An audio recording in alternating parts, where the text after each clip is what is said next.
नमस्ते। भूख लगी होगी समझ सकता हूँ। ठीक है, बट कुछ कहने के पहले कुछ जानना चाहता हूँ। यहाँ पे उत्तर प्रदेश से कितने लोग आए हुए हैं? प्लीज हाथ ऊपर करें। उत्तर प्रदेश से, ठीक है। छत्तीसगढ़ से कितने लोग आए हुए हैं? ठीक है। महाराष्ट्र के कितने लोग हैं? सभी है।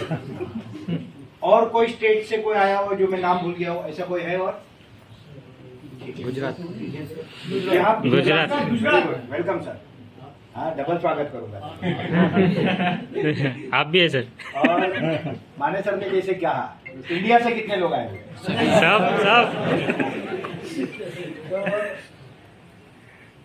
इसमें एमपीओ मतलब प्रोजेक्ट ओनर्स कितने हैं? प्रोजेक्ट ओनर जिनके नाम पे तालुके हैं, ठीक है। यहाँ पे एमवीपी कोई आया है क्या? MVP, great great.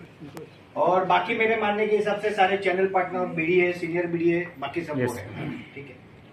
तो सबसे पहले तो आप सब लोग अपने अपने राज्यों से, अपने अपने गांवों से अपना समय देके इतने घंटे का ट्रैवल करके यहाँ मुंबई आए, इस ऑफिस के ओपनिंग में आपका आशीर्वाद देने, आपका सहयोग देने और आपकी हाजिरी देने।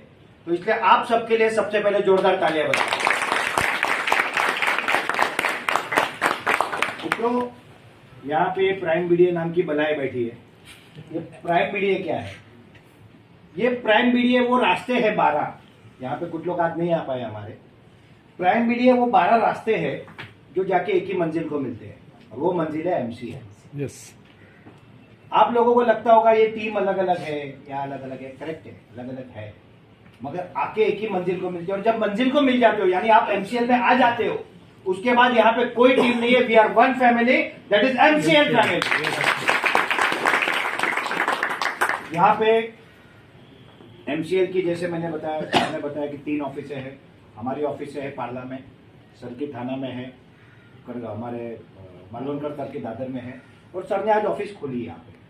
ये बहुत समय से प्रयत्न कर रहे थे एक अच्छी जगह ढूंढने का, ऐसा नहीं कि आज खोली है, इनके दिमाग में बहुत समय से था। और ये बहुत समय से एक अच्छी ढंग की जगह देख रहे थे कि जहाँ पे जाके प्रॉपर सिस्टम बनाई जाए, जिस सिस्टम से जिनको उन्होंने एमसीएल परिवार में लाया है उनका सारा काम हो सके, उनको मार्गदर्शन मिल सके, उनको गाइड मिल सके। और ऐसे ही हम प्राइम बीडीए अपने आप को प्राइम बीडीए या बिजनेस एसोसिएट या एक कंपनी से जुड़े हुए लोग नहीं समझते, हम सब एक दूसरे को अपने भाई समझते हैं। और ऐसे 2 भाइयों की आज हमारे ऑफिस की ओपनिंग है, उसके लिए मैं उन दोनों को बहुत बहुत बधाई देता हूं। मित्रों, आज सिखाने का बिजनेस का दिन नहीं है, मगर फिर भी मैं आप लोगों से 10 मिनट लूंगा, इसलिए मैंने कहा था कि मैं बोलूंगा तो शायद किसी का टाइम नहीं रहेगा। किसी का तो टाइम खा जाऊंगा मैं। दिसंबर चल रहा है, नवंबर 2017 लगभग ये वो समय है जब पहली बार मैं एमसीएल से कनेक्ट हुआ था, मेरे senior advocate Shyam Shankar Upadhyay sir के कारण। उन्होंने मुझे बताया, समझाया, दादर ऑफिस लेके गए। तभी डॉक्टर श्याम सर बांद्रा मुंबई में जो कलेक्टर ऑफिस का बिल्डिंग है, वहाँ पे 9th फ्लोर पे उनका चैम्बर था, वहाँ पे लेके गए। मैं वहाँ पे जाके सर को मिला, कलेक्टर साहब से। मेरे लिए बड़ी बात थी कि कोई इस लेवल के व्यक्ति से हम बात कर रहे हैं, और सर ने वहाँ पे हमको बताया उनका काम छोड़ के कि ये है वो है। बट सब कुछ समझने के बाद भी कुछ पल्ले नहीं पड़ रहा, क्योंकि मेरा जो इंडस्ट्री है वो कंस्ट्रक्शन इंडस्ट्री है, और ना साइंस का बैकग्राउंड है ना इंजीनियरिंग का बैकग्राउंड है, तो ऑयल एंड गैस नहीं पता चलता था। तो बायोफ्यूल क्या है, बायो ऑयल एंड गैस क्या है, ये तो दूर की बात थी, कुछ समझ नहीं रहा था। बट सर ने कंटिन्यूस मुझे 2 महीने मुझे फॉलोअप किया, और जब सर ने 2-3 महीने मुझे फॉलोअप किया, बोला सर आइए अच्छा है, आइए आइए अच्छा है। मुझे लगा यार अभी ना कैसे बोलूं, एक तो एडवोकेट हाई कोर्ट, ऊपर से मेरे क्लाइंट, ऊपर से मित्र, तो इनको ना बोलना कठिन है। काम करते और 1-2 बार जाते और बोलते सर मेरे से ये नहीं होगा, ना बोल के छूट गया। बट उस समय पे एक सेमिनार था दादर के एक छोटे से हॉल में, और मैं आपको बताऊं यहाँ पे जितनी पब्लिक है इस वक्त, इससे भी कम पब्लिक उस सेमिनार में। और वहां पे मैंने पहली बार डॉक्टर श्याम गोलप सर का पूरा प्रेजेंटेशन सुना। तब मुझे समझ में आया कि ये कुछ अलग है, ये वो नहीं है जो मैं समझ रहा था या सोच रहा था। फिर भी क्लियरिटी नहीं आई, मैं जुड़ा रहा। और 23 जनवरी 2018 दादर में यशवंत सभागृह में एक पूरा वेबिनार था, जब माने सर, उपाध्याय सर स्टेज पे थे, मैं सामने ऑडियंस में था, जैसे आज आप हो, नया था, कुछ पता नहीं था, बट उस दिन मुझे क्लियर हुआ कि ये क्या हो रहा है, क्यों हो रहा है, कैसे हो रहा है और कब होगा। और तब से लेके आज तक मैं जुड़ा हूं, पीछे मुड़ के देखा नहीं मैंने और ना ही कभी देखूंगा। तो ये आप लोगों के साथ भी बहुत बार ये प्रश्न आते होंगे कि भाई ये करे कि ना करे, होगा कि नहीं होगा, कंपनी करेगी कि नहीं करेगी, कंपनी भाग जाएगी क्या, इतने पैसे कहां से लाएगी, इतना ये क्या करेगी। ये सारी चीजों के जवाब हमने कई बार दिए, मगर हमेशा एक बेसिक चीज दिमाग में बिठा लो, कोई भी काम का सक्सेस और फेलियर उस बात पे निर्भर करता है कि उसको करने वाला व्यक्ति कौन है। अगर उसकी नियत में ही खोटे, पैसे ही कमाने आया है, लेके भाग जाना है, लूटना है, तो बात ही खत्म हो गई। मगर उस व्यक्ति की अगर नियत सही है और अगर वो लड़ते रहा, करते रहा, तो ये ईश्वर की भी मजबूरी होती है, उसका न्याय होता है कि उसको उनको एक ना एक दिन सक्सेसफुल बनाना होगा। Doctor Shyam Golab sir, MBBS doctor, पूरे महाराष्ट्र में MD गाइडलाइन में नंबर 1 आए थे। उसके बाद अमेरिका जाके स्पेशलाइजेशन करके एक अच्छी जिंदगी जी सकते थे। उनको लगा नहीं, मुझे कुछ और करना चाहिए। उन्होंने IAS IPS की तैयारी शुरू की, वो आराम से IAS IPS बन जाते, मगर उस समय पे वो संपर्क में आ गए हमारे great doctor APJ Abdul Kalam sir और उनके वैज्ञानिकों की टीम से, और वहां से मोटिवेशन लेके उनको लगा कि मुझे ये काम करना है और यही काम करना है। उसके बाद वो कलेक्टर बने। कलेक्टर का मतलब आप सब समझते हो, अगर मुझे पैसे कमाने हैं तो 2 साइन शाम को करूंगा ना काफी है, काफी। क्यों लोगों का सुने, क्यों लोगों की गालियां खाए, क्यों लोगों के उल्टे सुल्टे, कोई भी उठ के बोलेगा ऐसा थोड़ी धंधा होता है। वो ये वाली बात होती है कि सचिन तेंदुलकर को गली में कोई बोलता है तुझे बैट ऐसे चलाना है, ये वाली बात होती है। बट उन्होंने कभी वो सोचा नहीं, करते रहे पूर्ण रूप से। आज उन्होंने इस इंडस्ट्री को 23 साल अपने जीवन के दिए। उनके साथ साथ डॉक्टर लवेश सर ने 23 साल दिए। लगभग 2010 से प्राची मैम इन्वॉल्व है। Prachi ma'am is a scientist. Bharat की देहरादून की ICMR की जिस इंस्टीट्यूट ने इंडिया का पहला बायोफ्यूल बनाया, उस इंस्टीट्यूट के मैडम जूनियर साइंटिस्ट रहे। और आपको पता नहीं होगा, Prachi ma'am doctor APJ Abdul Kalam sir से गोल्ड मेडलिस्ट, पेट्रोकेमिकल इंजीनियर है। तो ये वो लोग नहीं, 2 टाइम, ये मुझे पता नहीं था, 2 टाइम।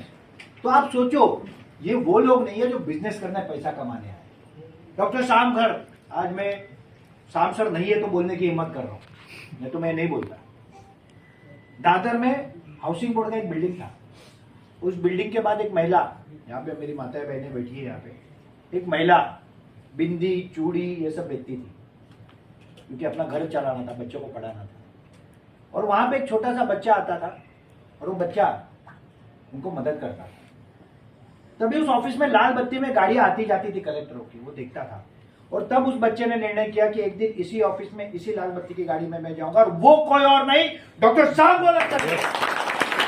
एक व्यक्ति का कमिटमेंट अगर इतना है तो उसके साथ जुड़ना चाहिए कि नहीं जुड़ना चाहिए, करना चाहिए कि नहीं करना चाहिए। छोटी मोटी कठिनाई आएगा तो क्या सरेंडर हो जाने का? नहीं। अपने दिमाग को वापरो, दुनिया के दिमाग को मत वापरो। कोई क्या कहता है वो मत सोचो, वो क्या कहते हैं उसको देखो। अगर उन्होंने आपको इसमें लाया है तो आपको मंजिल पे लेके जाएंगे। एक आखिरी बात कह के मेरी बात समाप्त करूंगा आज। आदमी जब कोई काम करने के पहले सोचता है ना, 2 प्रकार से सोचता है। सोचने के 2 ही प्रकार है। पहला प्रकार है दिमाग से सोचता है, और दूसरा दिल से सोचता है। दिमाग का कनेक्शन किसके ऊपर होता है पता है? कैलकुलेशंस, ठीक है ना। आपने आपके जीवन में जो देखा है, जो समझा है, जो सीखा है, जो अनुभव लिए, दूसरे के अनुभव सुने हैं, ये सब के आधार पे आपका दिमाग निर्णय, और दिल किसके आधार पे सोचता है? ईश्वर के आधार पे, प्रकृति के आधार पे, कुदरत के आधार पे। मुझे बताओ, जो आपके अनुभव की ताकत ज्यादा है कि ईश्वर की ताकत ज्यादा है? अगर ऐसा नहीं होता तो जो दिमाग के धनी लोगों की कंपनियां हैं, टाटा की नैनो, रिलायंस की कंपनियां, नोकिया, ये बंद हुई होती का? उनके बाद तो एक से एक धड़ंधर दिमाग के लोग थे। तो दिमाग की एक सीमाएं है, वो सीमा एक न एक दिन खत्म होगी और बड़ी से बड़ी कंपनी फेल हो सकती है।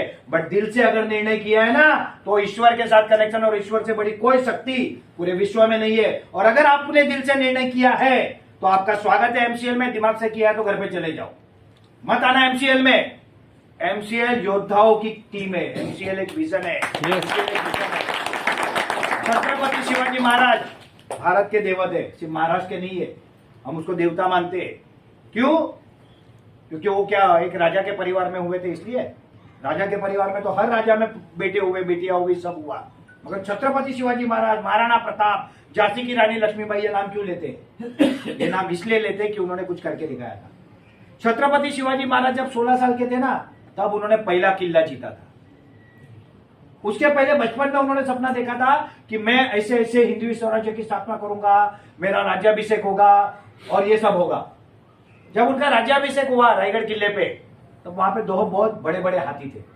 यहां से कितने लोग रायगढ़ गए? मैं भी गया। ठीक है, जो नहीं गए उन सबको बोलूंगा एक बार जाके आना, जरूर जाना चाहिए वहां। मगर आज भी वहां पे ना चल के जाना कठिन है। वो रोपवे में जाता है तो डर लगता है, रोपवे ऊपर जाएगा कि नीचे जाएगा। मगर वहां पे आज घोड़े भी नहीं जा सकते। उस समय पे 2 बड़े बड़े हाथी, तब अंग्रेजों की एंट्री हुई थी, मगर महाराज के प्रभाव के कारण वो जम नहीं पा रहे थे, ना उनका कुछ चल रहा था। मगर एक अंग्रेज वाइसरॉय वहां पे था उस राज्याभिषेक समारोह में, उससे रहा नहीं गया। उसने बोला महाराज आपका राज्याभिषेक बहुत अच्छा हुआ, सब अच्छा हुआ, बहुत अच्छा है, बट मुझे क्या बताओ ये 2 हाथी कैसे आए? इतने बड़े बड़े हाथी आप ऊपर लाए कैसे? ये कौन सी टेक्नोलॉजी है मुझे बताओ। महाराज ने कहा जब मैं छोटा था तब मैंने ये विजन देखा था, मिशन देखा था, ये सपना देखा था कि ऐसे ऐसे मैं राजा बनूंगा, राज्याभिषेक होगा, तब मुझे 2 हाथी लगेंगे। तो ये हाथी जब बच्चे थे ना तब मैं लाया था इसको इधर। विजनरी आप जो हो ना, पहली पायदान के लीडर हो, आप विजनरी हो, आप इंजन हो। एक इंजन दौड़ता है तो पीछे बोगियां तो बाय डिफॉल्ट दौड़ेगी। आने वाले 6 महीने बाद हम ऐसे समय में होंगे जहां पे बोगियां 1000 होगी, मगर इंजन की कीमत हो सकती है क्या बोगी की? बोगी बोगी रहेगी, इंजन रहेगा। और आप सब इंजनों का, मैं पूरे एमसीएल की परिवार की तरफ से, एमसीएल के इस मिशन में, इस क्रांति में, भारत को सुजलाम सुफलाम बनाने की क्रांति में, भारत को विश्व गुरु बनाने की क्रांति में, हमारे किसानों के भले करने के लिए, गरीबों के भले करने के लिए, पर्यावरण का सॉल्यूशन करने की इस क्रांति में आप सबका पूरे एमसीएल परिवार की तरफ से हार्दिक स्वागत करता हूं। जय हिंद, जय भारत।